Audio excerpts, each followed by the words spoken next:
नमस्कार, news our के खास कार्यक्रम में आपका स्वागत है। मैं हूं देवेंद्र कुशवाहा। भिंड जिले के गोहद विधानसभा क्षेत्र से कांग्रेस विधायक केशव देसाई के बड़े भाई की हार्ट अटैक से मौत हो गई। यह मौत सिर्फ एक मौत ही नहीं है, पूरे स्वास्थ्य व्यवस्था पर एक सवाल है। विधायक देसाई के बड़े भाई की रात 1 बजे के करीब तबीयत बिगड़ी। उन्हें सामुदायिक स्वास्थ्य केंद्र गोहद लाया गया, जहां कोई स्टाफ नहीं था। वहां अकेले डॉक्टर आदित्य शर्मा मिले।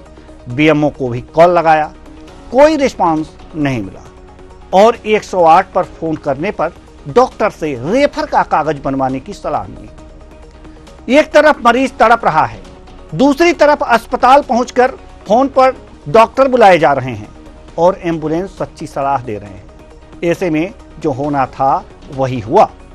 मरीज की तबीयत बिगड़ी और आधे घंटे बाद मरीज ने दम तोड़ दिया। यह मौत सिर्फ मौत नहीं, बल्कि स्वास्थ्य व्यवस्था पर सवाल है, मध्य प्रदेश की चिकित्सा व्यवस्था पर सवाल है। और कुछ ऐसा ही सवाल एमपी के पूर्व नेता प्रतिपक्ष डॉक्टर गोविंद सिंह ने मध्य प्रदेश के स्वास्थ्य मंत्री और एमपी के डिप्टी सीएम राजेंद्र शुक्ला से पूछा है। सुनिए। मध्य प्रदेश के उप मुख्यमंत्री और स्वास्थ्य और चिकित्सा मंत्री माननीय राजेंद्र शुक्ला जी से अनुरोध करना चाहता हूं कि आप बड़े विभाग के आप जिम्मेदार हैं। आपको चाहिए पूरे प्रदेश में आप धोती बाई मुख्यमंत्री द्वारा लुटवाने का काम क्यों हो रहा है। हेलीकॉप्टर से आप मरीजों को पहुंचाने की बात करते हैं। यहाँ हमारे गोहद भिंड जिले के गोहद विधानसभा के अनुसूचित जात के विधायक माननीय केशव देसाई जी के बड़े भाई, जिनकी 64 वर्ष की एज थी, गोहद में जहाँ सामुदायिक स्वास्थ्य केंद्र है, जहाँ सिविल हॉस्पिटल बन गया और वहां पर डॉक्टर नहीं, हार्ट अटैक हुआ उनका और तड़प तड़प के उनकी जान चली गई। एम्बुलेंस मौजूद नहीं। 100 डायल को बुलाया तो उसने आने से मना कर दिया। इस तरह के जीवन के खिलवाड़ विधायक के भाई के साथ हुआ तो आम जनता के साथ क्या होगा। सवाल ये नेताजी ही नहीं, इस मौत पर सवाल तो जनता भी पूछ रही है और सवाल के साथ साथ अपनी व्यथा भी बताती हुई वह सब कह रही है जिससे वह रोज रोज रूबरू होती है। सुनिए।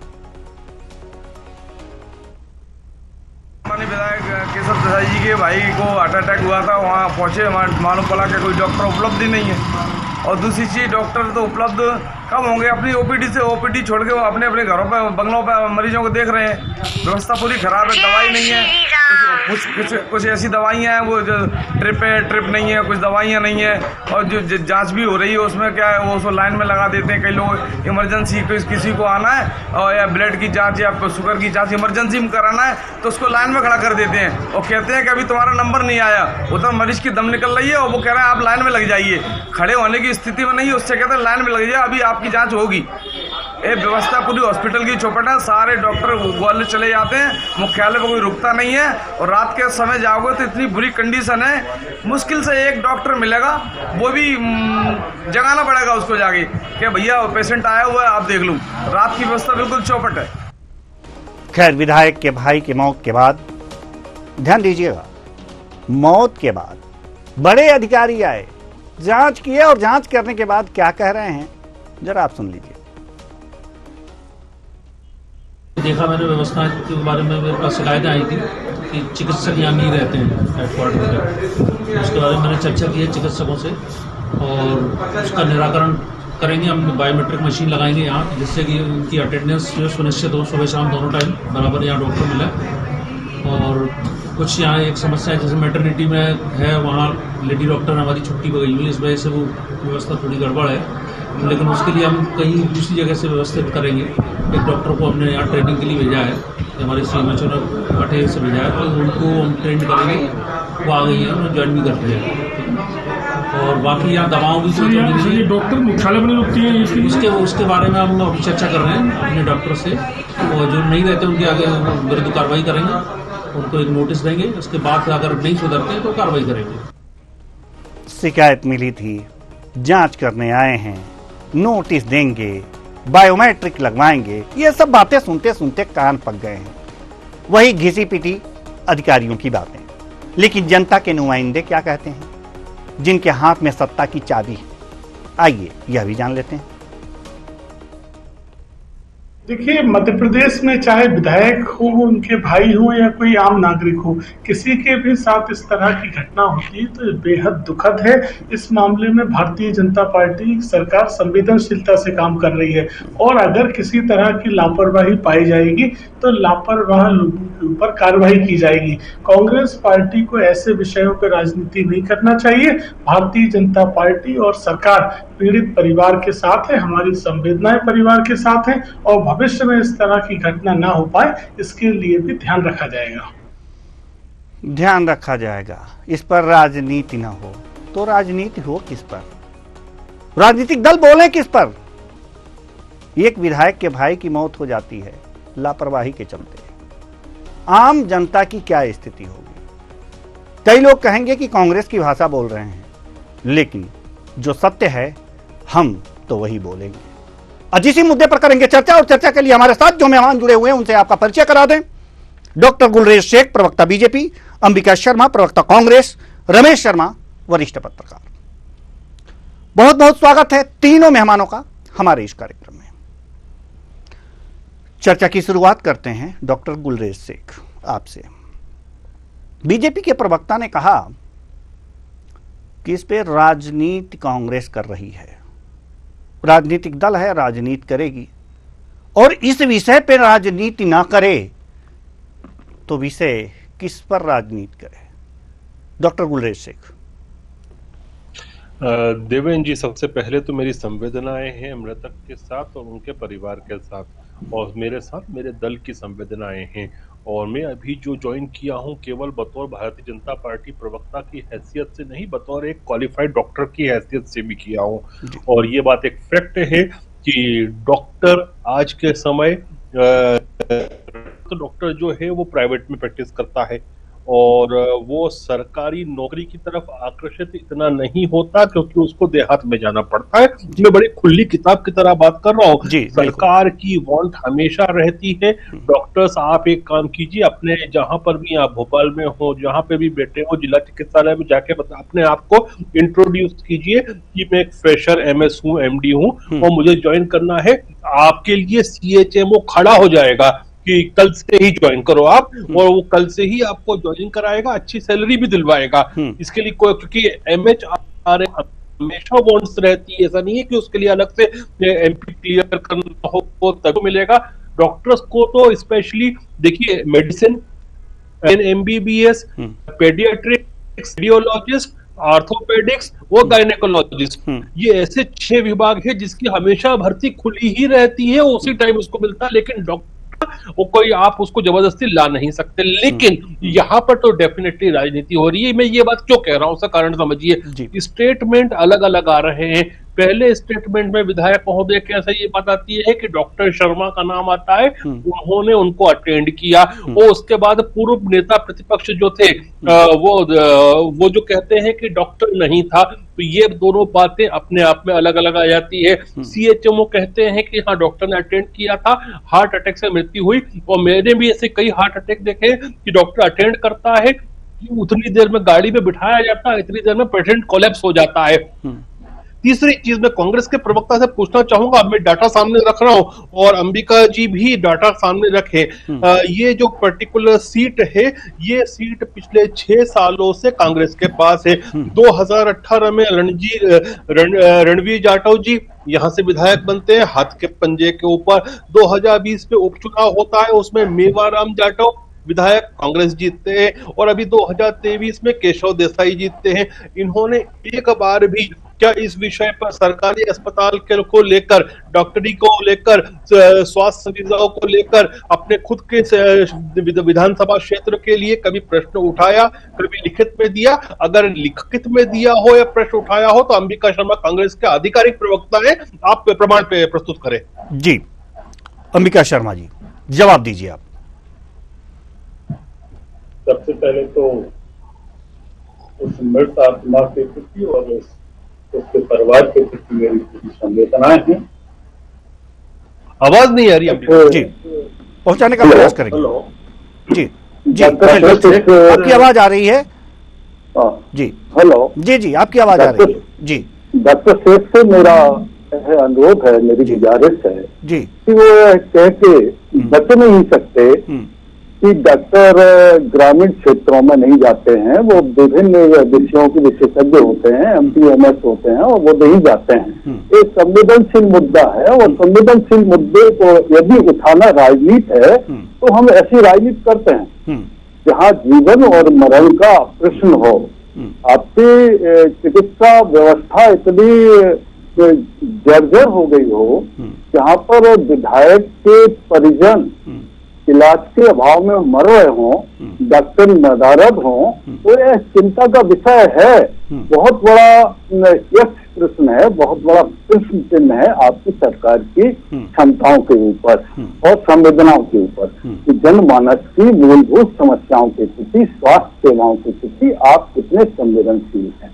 निश्चित रूप से इनको नैतिक रूप से इस बात की जिम्मेदारी लेना चाहिए कि बहुत बड़ा फेलियर है, बहुत बड़ी गलती है आपके प्रशासन की, आपके स्वास्थ्य विभाग की और सीधी सीधी मध्य प्रदेश सरकार के माननीय स्वास्थ्य मंत्री की।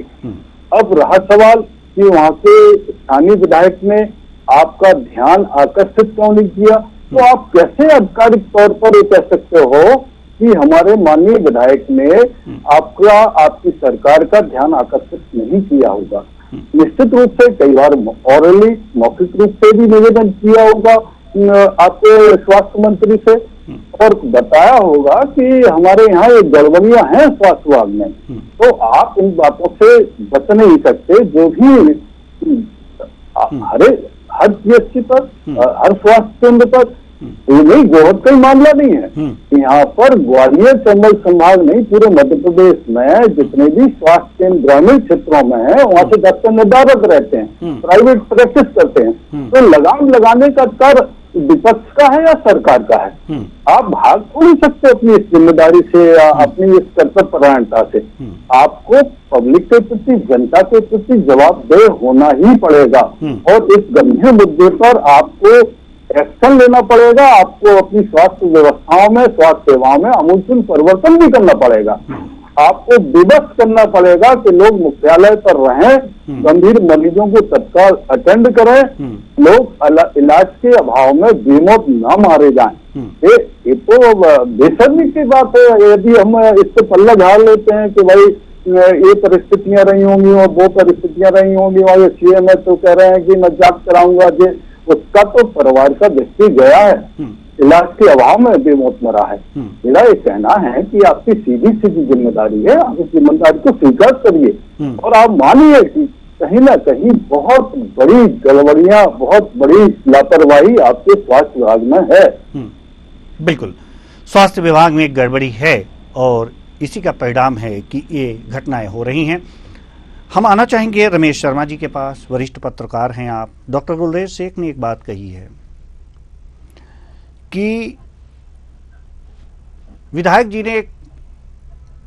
जी का जो पहले बयान आया था उसमें उन्होंने कहा था कि वहां एक डॉक्टर कोई शर्मा थे, उन्हें अटेंड किया, स्टाफ नहीं था, डॉक्टर शर्मा थे। गोविंद सिंह जी ने ये कहा कि वहां कोई डॉक्टर नहीं था। क्या नहीं, ये दोनों बातें राजनीतिक रूप से आ जाती हैं। डॉक्टर गुलरेज शेख के अनुसार कि ये राजनीति है और इस पर इस तरह की राजनीति नहीं होनी चाहिए। बयानबाजियां अलग हो सकती हैं, लोगों के कहने के तरीके, अल्फाज अलग हो सकते हैं और उस पर थोड़े से तथ्य इधर उधर हो सकते हैं, लेकिन क्या रमेश शर्मा जी, आप मध्य प्रदेश में हैं, वरिष्ठ पत्रकार हैं, विद्वान भी हैं, क्या आपको नहीं लगता कि वास्तव में स्वास्थ्य व्यवस्था लचर है मध्य प्रदेश की?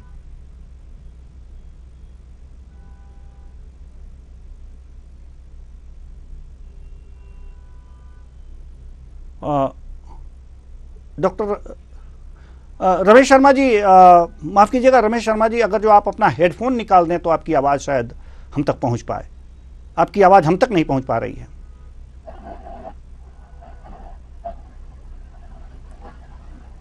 जी रमेश शर्मा जी, हेडफोन अगर जो अपने फोन से आप निकाल दें, मेरी आवाज अगर आप तक जा रही हो। जी आ रही है अब? जी अभी तक तो आवाज आपकी हमारे पास नहीं पहुंच पा रही है। दूसरी जी आप जी आवाज आने लगी जी अपनी बात वाला प्रकरण जी। दूसरे इस प्रकरण में किसी की मृत्यु हो जाना, मोटे तौर पर इसमें कोई शक नहीं। मैं थोड़ी थोड़ी बात हमारे दोनों प्रवक्ताओं की समर्थन करता हूँ। इसमें कोई शक नहीं कि स्वास्थ्य सेवाओं की स्थिति में बहुत गिरावट है। अगर स्वास्थ्य सेवाएं अच्छी होती तो प्राइवेट सेक्टर के इतने बड़े बड़े अस्पताल खड़े कभी नहीं होते। स्वास्थ्य सेवाओं में गिरावट है। वो तो एक छोटा सा गांव है या कस्बा है। जब भी कभी भोपाल जैसे नगर में 1250 के अस्पताल में जब भी चेकिंग हुई है, 2-4 के खिलाफ कार्रवाई हुई है, लोग नहीं मिले, तो स्वास्थ्य सेवाएं तो गिरी हुई है। अब ये वाला प्रकरण, इस प्रकरण में जैसे अगर आप सवेरे मीडिया में भी, सवेरे अखबारों में भी देखेंगे तो डॉक्टर तो वहां पर मिला है कोई पीएचसी सेंटर पर, लेकिन एम्बुलेंस नहीं थी। क्योंकि ये मामला हार्ट का मामला था, तो उस एम्बुलेंस के द्वारा बड़े अस्पताल में भेजना था। जिस हॉस्पिटल में लेकर के गए थे वहां डॉक्टर मिला है, ऑन ड्यूटी डॉक्टर तो था, लेकिन एम्बुलेंस नहीं थी। जिस एम्बुलेंस से उनको बड़े अस्पताल में हार्ट के मामले में ले जाकर जाया जा सके, उसमें विलंब हुआ है और उसमें नहीं मिली हुई है। अब यहाँ पर कहीं ना कहीं उस एम्बुलेंस ना मिलना, आवश्यकता ना होना, उस पर कार्रवाई अवश्य होनी चाहिए कि अगर डॉक्टर मौजूद था तो एम्बुलेंस कहाँ चली गई थी, क्या उसमें ड्राइवर नहीं था या एम्बुलेंस नहीं थी या क्या व्यवस्था थी। तो वो जो 1 घंटा वहां पर लगा है, ये जो आज वहाँ के लोकल अखबारों में जो खबर छपी है उसमें 1 घंटा लगा और उसमें पेशेंट की हालत बिगड़ गई, तो जो कि हार्ट पेशेंट की बिगड़ना ही थी। तो कुल मिलाकर के उस पर कार्रवाई होना चाहिए। तो इस कार्रवाई होने के साथ स्वास्थ्य विभाग की स्थिति सुधारने के साथ एक बात जरूर मैं देवेंद्र जी कहूंगा, हो सकता है आप तीनों लोग मुझसे उस पर सहमत ना हो, जीवन के तिनके का सहारा होता है जीवन को, तो मृत्यु के 1 लाख बहाने होते हैं। संसार में जब से सृष्टि बनी है अपवाद सबका मिलेगा। जीवन का अगर सत्य है तो वो मृत्यु है, तो किसी न किसी बहाने आती है और प्राणी को लेकर के जाती है। तो वो जो सज्जन हमारे साथ दिवंगत हुए हैं विधायक जी के भाई, संभव है वही पल, वही क्षण, वही स्थिति तो वो उनमें लिखा होगा, उस आधार पर ही उन्होंने अपने शरीर को त्यागा, वो परम ज्योति में विलीन हुए होंगे।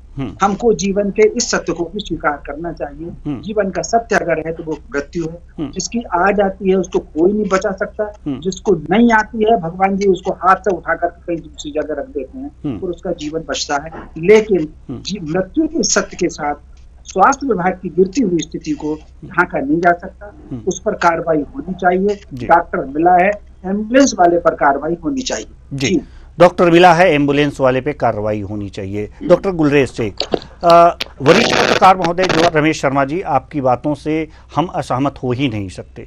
वास्तव में जो आपने बात कही है ये सत्य है। हम भी अपने पुरखों से ये सुना करते थे, जाना करते थे कि हाँ मृत्यु अटल सत्य है, किसी न किसी बहाने वो जरूर आती है और आना ही है। लेकिन एक बात जो आपने कही वो भी सही है कि वास्तव में इस आधार पर एम्बुलेंस अगर तो समय से उपलब्ध नहीं हो पाई तो उस पर कार्रवाई होनी चाहिए। डॉक्टर गुलरेज शेख, हम आपके पास आना चाहते हैं। जो एम्बुलेंस है उसके जो संचालक हैं उनसे फोन पे बात हुई थी, ये तथ्य भी सामने आया, तो वो डॉक्टर से रेफर का पर्चा बनवाने की सलाह दे रहे थे। अगर फोन पे बात हुई है तो उनको आना चाहिए था। क्या वो सच्ची सलाह के लिए बैठे हैं, फोनो फ्रेंड के लिए बैठे हैं? क्या इस बात की जांच नहीं होनी चाहिए? नहीं, इसमें ये बिल्कुल भी, अगर किसी ने ब्यूरोक्रेटिक हर्डल किया है एम्बुलेंस वालों ने या एम्बुलेंस के मालिक ने, ये मैं ड्राइवर बिल्कुल सबसे निचली कड़ी ने या एम्बुलेंस मैनेजर ने, जो भी हो वो, तो उसके ऊपर तो कार्रवाई होना चाहिए। आप केवल ब्यूरोक्रेटिक पेपर्स के रेफरेंस का कार्ड दो, रेफरेंस का पत्र दो, इस आधार पर आप स्वास्थ्य सेवा को डिनाई नहीं कर सकते, और अगर ऐसा है तो उस पर कार्रवाई भी होगी।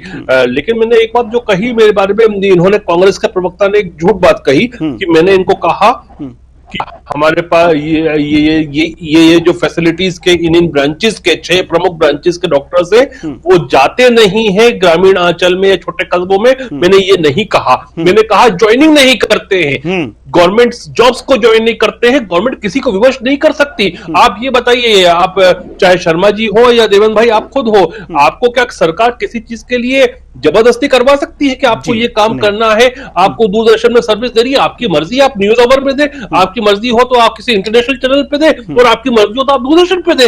ये कौन सी बात होती है? लेकिन हाँ, मैं आपको खुद कहता हूं, बड़े पत्रकार हैं, आप जिस भी स्थान पे हो, आप दिल्ली में बैठे हो, रायपुर में बैठे हो या भोपाल में बैठे हो, मुझे नहीं पता कहां बैठे हैं, जहां भी बैठे हैं वहां जाके सीएचएमओ के पास अपने आप को आप स्टिंग ऑपरेशन करें। आप अपने आप को बताएं कि मैं जूनियर डॉक्टर हूं या मैं अभी पास्ड आउट एमएसएमडी हूं, मैं ज्वाइन करना चाहता हूं, खड़ा हो जाएगा आपके लिए कि कल से ज्वाइन करो। चल ठीक है, बात तो सही है, लेकिन एक बात और भी आपने कही है, अच्छी बात है। बात तो यह है कि जो लोग प्राइवेट प्रैक्टिस करते हैं ज्वाइन करने के बाद भी, इस बात को शायद आपने स्वीकारा भी है शुरू में, इस पर तो सरकार की कार्रवाई करनी चाहिए ही। तो इस पर सरकार क्या कार्रवाई? अगर वर्किंग आवर्स, जी बिल्कुल, अगर वर्किंग आवर्स में वो कर रहा है तो उस पर कानूनी कार्रवाई होना ही चाहिए, ये डेफिनेट है। लेकिन कई बार मुझे लगता है सीएचएमओ इसलिए भी थोड़ा सा नरम हाथ रखते हैं डॉक्टरों के ऊपर कि अगर इसने भी त्याग पत्र दे दिया तो दूसरा डॉक्टर कहां से लाएंगे? ये प्रॉब्लम है। ऐसे डॉक्टर बता रहा हूं मैं आपको, और मेरे घर में हम 4 डॉक्टर हैं, अस्पताल का संचालन करते हैं, घर पे डॉक्टर नहीं मिलता है। ये एक प्रॉब्लम है, मैं मानता हूं उस चीज को। चलिए, शायद इसी कारण जो आपने कारण बताया वास्तव में विवश करने वाला कारण है। सरकार के सामने ये व्यवस्था है। क्या कहेंगे अंबिका शर्मा जी? सरकार के सामने तो ये व्यवस्था है, जैसा कि डॉक्टर गुलेरिया। लेकिन अंबिका जी ने ये नहीं बताया, इनके 3 विधायकों ने कभी लिखित में या विधानसभा में खड़े होकर डिमांड की इस बात पे? कभी इन्होंने औचक निरीक्षण किया? जी अंबिका शर्मा जी। देखिए कुशवाहा जी, मेरा केवल इतना कहना है कि जिस प्रकार से एम्बुलेंस वाले ने अनावश्यक रूप से विलंब किया, 1 घंटा फालतू का बर्बाद गया। 1 घंटा पर्याप्त समय था ग्वालियर जेल हॉस्पिटल में पहुंचने का। गोहद से ग्वालियर की दूरी लगभग 20-25 मिनट में तय हो जाती है। तो ये बहुत बड़ी गंभीर लापरवाही है। दूसरा मेरा ये कहना है कि जो विशेषज्ञ लोग हैं और विशेषज्ञ लोग ड्यूटी ज्वाइन नहीं कर रहे हैं, उन पर प्रेशर नहीं बनाया जा सकता है। ये हमारे मित्र डॉक्टर शेख कह रहे हैं। मैं भी विज्ञान के छात्र हूँ, मैं जानता हूँ चिंताओं से, मैं अवगत हो रहा हूँ पूरी तरह से। मेरा कहना केवल इतना है कि इन सारी जिम्मेदारियों को, इन सारी व्यवस्थाओं को, इन सारे विकल्पों को किसको तलाशना है? ये जिम्मेदारी सरकार को नहीं लेना है क्या? लोग इसी प्रकार से मरते रहेंगे क्या? विशेषज्ञों के अभाव में लोगों को इसी प्रकार से लापरवाही का शिकार होना पड़ेगा और जान जोखिम में डालना पड़ेगी। मेरा केवल इतना निवेदन है कि सरकार इस संबंध में गंभीरता से सोचे। और इन्होंने अभी तक क्या उस एम्बुलेंस मालिक पर या एम्बुलेंस चालक पर एक्शन लिया है? कोई एक्शन नहीं लिया। हम जानते हैं कोई एक्शन होगा भी नहीं, क्योंकि इनके जो भारतीय जनता पार्टी के लोग हैं वही लोग एम्बुलेंस वगैरह लगाए हुए हैं अस्पतालों में, और वही लोग ये ठेकेदारी प्रथा के अंतर्गत लाभान्वित हो रहे हैं। ठीक है, डॉक्टर गुलेरिया से कुछ कहना चाह रहे हैं? ठीक है, बात समझ में आ गई जल्दी से। देवेंद्र भाई, कांग्रेस के जो प्रवक्ता महोदय है ना, ये केवल लफ्फाजी कर रहे हैं बैठकर। मैं अभी इनसे ये पूछूंगा कि वहां पे एम्बुलेंस कौन सी जरूरत थी, वेंटिलेटर वाली कि नॉन वेंटिलेटर वाली? वेंटिलेटर वाली अवेलेबल थी कि नहीं थी, और नॉन वेंटिलेटर वाली अवेलेबल थी कि नहीं थी, इनको मालूम भी नहीं होगा, केवल लफ्फाजी करने बैठे हैं। चलिए, आप वहीं पर देख रहे थे, आप तस्वीर थे, आप हमेशा इसी प्रकार की आप आधिकारिक प्रवक्ता है, जब तक पूरे डिटेल्स आपके पास नहीं हो ना, आपको ऐसा बैठ के कुछ तो भी आक्षेप नहीं लगाना चाहिए। आप बहुत बड़े लफ्फाज हैं, आप उसमें संसदीय भाषा का प्रयोग कुछ भी बोलते रहे सर, आप कुछ भी बोलते रहे। पूर्व नेता प्रतिपक्ष के बयान में और सुबह के अखबारों के बयान में अंतर है। पहले कहा गया कि डॉक्टर शर्मा ने अटेंड किया, पूर्व नेता प्रतिपक्ष बोल रहे हैं गोविंद सिंह जी अटेंड नहीं किया था। चलिए, क्या बोलेंगे आप इस बात को? चलिए आप इस बात ठीक पे है। लगते नहीं डॉक्टर साहब हैं जी, कि वेंटिलेटर एम्बुलेंस या वेंटिलेटर एम्बुलेंस, पहले तो एम्बुलेंस आनी चाहिए थी और नहीं आई। खैर इस पे तो खैर बहस बहुत लंबी चल सकती है, लेकिन रमेश शर्मा जी के पास जाएंगे क्योंकि बहुत कम समय है। रमेश शर्मा जी, जैसा कि डॉक्टर गुलरेज शेख ने एक बात कही डॉक्टरों की कमी के बारे में, सरकार विवश है। सरकार विवश है कि डॉक्टर तैयार होने के बाद प्राइवेट प्रैक्टिस ज़्यादा करना चाहते हैं, सरकारी काम करना नहीं चाहते, अस्पतालों में काम करना नहीं चाहते। इसके लिए कोई उपाय है क्या जो सरकार तक पहुंचाया जाए कि अगर ये उपाय हो तो डॉक्टर हमारे पास अवेलेबल हो सकते हैं? देखिए देवेंद्र जी, इसमें कोई शक नहीं कि डॉक्टरों की बड़ी समस्या है और ऐसा उदाहरण भोपाल के गांधी मेडिकल कॉलेज का है, मुझे सन याद नहीं आ रहा, कि जांच हुई, डॉक्टर गैर मौजूद मिला, उस पर कार्रवाई हुई तो सारे डॉक्टरों ने हड़ताल कर दी, काम बंद कर दी और सरकार को एक कदम पीछे हटाना पड़ा। ये मैं भूल गया कि सरकार का, क्योंकि डॉक्टरों में यूनिटी बहुत जबरदस्त है, उस यूनिटी पर कमी है डॉक्टरों की, जिसके कारण हर डॉक्टर कहीं ना, हर सरकार जो है एक कदम पीछे हटाती है। इसका एकमात्र उपाय ये जो है, जिस पर कुछ भी हो इस सरकार ने काम किया, डॉक्टरों की संख्या बढ़ना चाहिए। तो मेडिकल कॉलेज जिस तरीके से जिले जिले में खुल रहे हैं, मैं तो बल्कि ये कहूंगा कि जिलों से उठा करके एक कदम आगे बढ़ करके जो बड़े तहसीलें हैं, प्रमुख तहसीलें, वहां भी खुलना चाहिए। तो ये जो मेडिकल कॉलेज खुल रहे हैं इसकी संख्या और बढ़नी चाहिए। और मुझे जो लग रहा है जिस तरीके से मेडिकल कॉलेज की रफ्तार बढ़ रही है,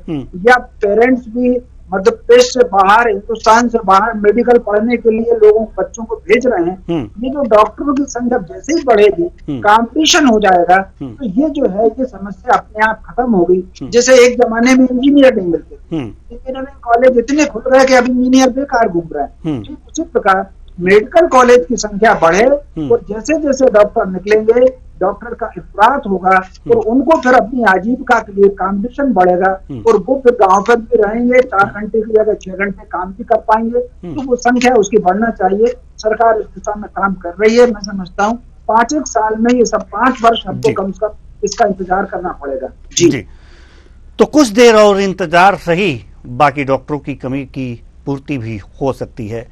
समय नहीं है, नहीं तो इस चर्चा को और आगे बढ़ाते और इस मंथन से जरूर कोई अमृत निकाल करके सरकार के पास ले जाते। लेकिन एक जो अमृत निकला है वो सरकार के पास जरूर जाना चाहिए कि वास्तव में ज़्यादा से ज़्यादा मेडिकल कॉलेज खुलने चाहिए। बहुत बहुत धन्यवाद सभी मेहमानों का, आप आए और अपने अपने विचार साझा किए।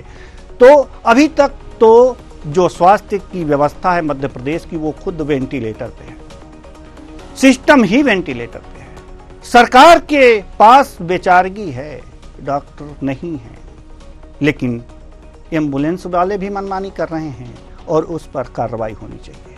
अगर समय से एम्बुलेंस आ गया होता तो शायद विधायक के भाई बच जाते, लेकिन ऐसा नहीं हुआ। तो इस पर कार्रवाई कब होगी, ये इस पर न्यूज़ार की नज़र बनी रहेगी। फिलहाल इस कार्यक्रम में इतना ही, मुझे दीजिए इजाजत, नमस्कार।